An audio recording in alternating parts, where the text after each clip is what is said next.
नाज़रीन खे अपडेट कंदालू अहम ख़बर है। वज़ीर आज़म पारा पुलिस एहलकार जमाल कलोड़ो के एवार्ड से नवाजण जो फ़ैसिलो कयो वियो है। खे अपडेट कंदालू अहम ख़बर है। 23 मार्च से पुलिस एहलकार जमाल कलोड़ो के एवार्ड ॾिनो वेंदो। वज़ीर आज़म इमरान खान इहो ऐलान किया है। खे अपडेट कंदालू ब्रेकिंग न्यूज़ है। पुलिस एहलकार रोड़ी रेलवे स्टेशन से ट्रेन में किरंदड़ शख्स की जान बचाई हुई।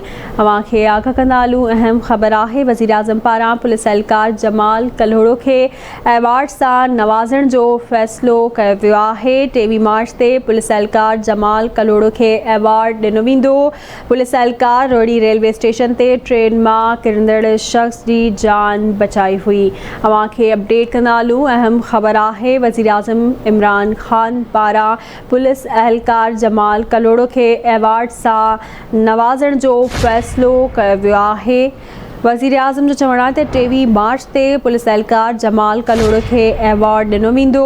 पुलिस एहलकार रोड़ी रेलवे स्टेशन से ट्रेन में किरंदड़ शख्स की जान बचाई हुई।